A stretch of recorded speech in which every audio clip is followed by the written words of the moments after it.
Happy Friday, I'm Miranda Kahn. And I'm John Bachman. Coming up next on Newsmax Now, another Draw Muhammad event, this time in Phoenix. A valiant defense of the First Amendment or a terrible idea.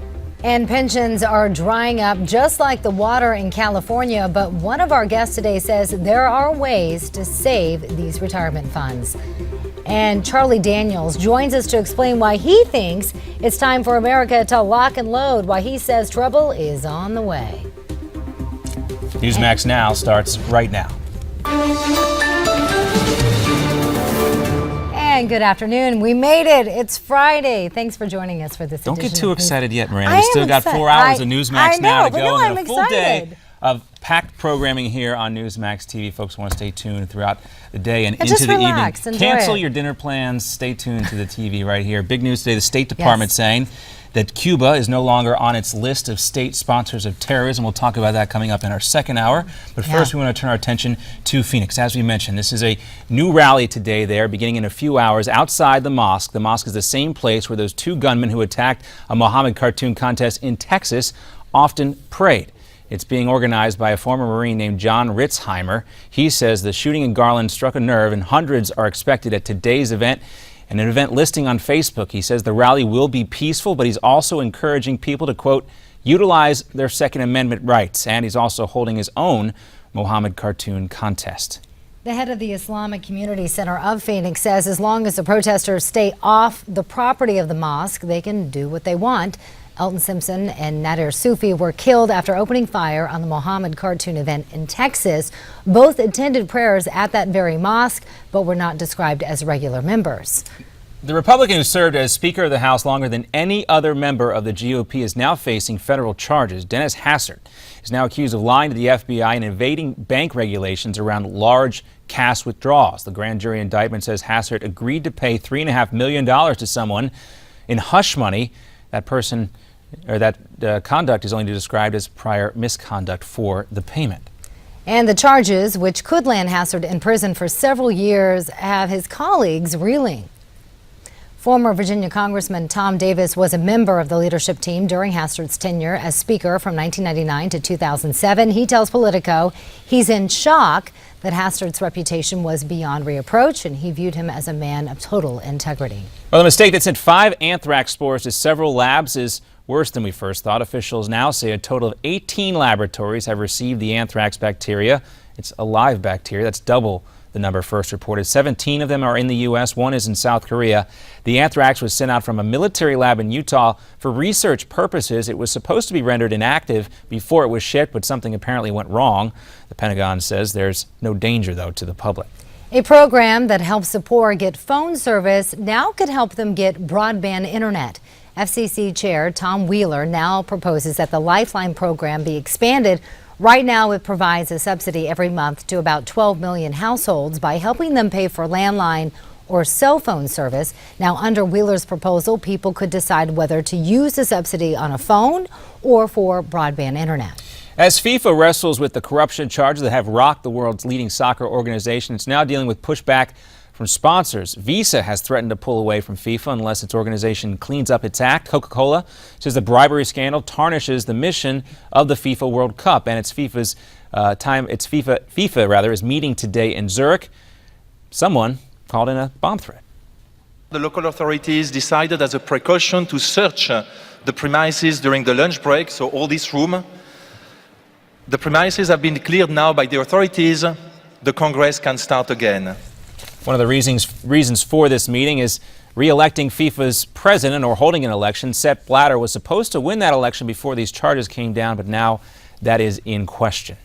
More rescues and more searches in Texas as the rain continues to fall there and floodwaters flow. A chopper had to rescue a police officer just outside of Dallas this morning. Take a look. You can see the dramatic video right there when his truck became trapped. 7 inches of rain have now fallen on that city. That happened just overnight. The death toll from the recent flooding continues to climb, and the weather is now blamed for killing at least 21 people.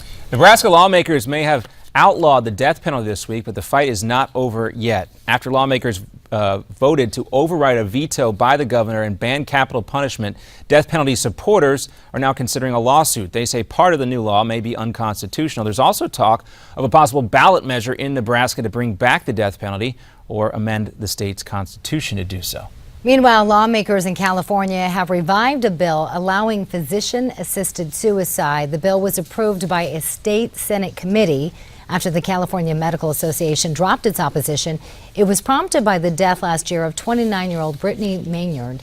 So she suffered from terminal brain cancer, and she moved from California to Oregon because of the state's assisted suicide law. If Senator Rand Paul, or candidate Rand Paul, I can also say, launches another filibuster attack against the Patriot Act Sunday night, he may have a big audience. Paul spent nearly 11 hours on the floor of the Senate last week rallying against the bulk collection of data by the NSA. Those provisions expire Sunday night, and if he filibusters again, supporters plan on packing the gallery. One organizer on Facebook says if people wear their Stand with Rand t-shirts, they'll be able to get in line and get one of those gallery passes that have been set aside, apparently. We'll see. Interesting to see if that actually plays out. Yes. Stand with Rand t-shirts on the Senate floor. I know he'll love that. Well, the U.S. can't win the fight against ISIS unless we put boots on the ground. That, according to former General Michael Hayden, also former head of the CIA. Yeah, the former director of the CIA sat down with us last night on Newsmax Prime and said U.S. troops in Iraq are being constrained. Take a listen. Yes, it's quite possible that ISIS wins. And John defines that as essentially ISIS has this para-state the size of Belgium in the middle of the Middle East. In 1 or 2 years from now, ISIS is going to chalk that up as a victory. We've got boots on the ground. We've got 3,000 pairs of boots on the ground. And so I think we're beyond that threshold. I think we need more boots on the ground. I think we're under-resourced. And more importantly, and you suggested this with your setup, JD, not just under-resourced, but over-regulated. Even the forces we have there now aren't free to do the kinds of things they're capable of doing. They're not free to move forward with Iraqi units below the brigade level. They're not free to have tactical air control parties forward in order to bring in precise air power. We don't use our special operations forces very often, although we did have one successful raid about 10 days ago. There are more things we could be doing even with the forces we have. But again, we're over-regulated and constrained. I don't know the fine print. I'm not in government. I'm looking at the same things you're looking at, though. And it appears to me that the political control of this military effort is actually incredibly powerful. Sobering assessment there from General Hayden. You know, you look at this, and I guess, you know, there's been so many examples of possible revisionist history, but you can say, looking back, you know, you see what happened in Syria with the civil war going on there. The same thing could have easily happened had we not invaded Iraq, where you have two different groups. Saddam Hussein could have fallen. We could have been in this exact same situation. The difference is, as I mentioned earlier this week, our decision to invade Iraq in 2003 and the results of that invasion and the prolonged war after the fact are clouding our ability to deal with ISIS currently. No, I think that's a fair assessment. I think most people would agree with you. It doesn't do. You can look back and reflect on the decisions that were made, but it doesn't change the way the situation is now, and we do need to obviously get a grasp of that.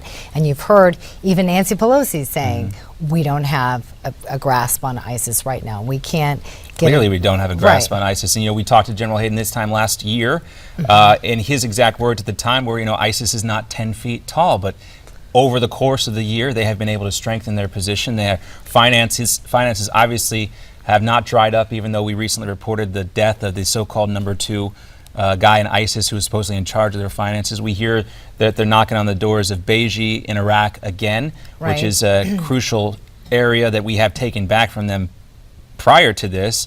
But their goal is to control more of the oil production in Iraq as well. And they seem to have free flow over the border with Iraq and Syria. But it's hard to fight an enemy that has the ideology that they become martyrs, and they enlist to become martyrs. And we don't have people wanting to go over there to die.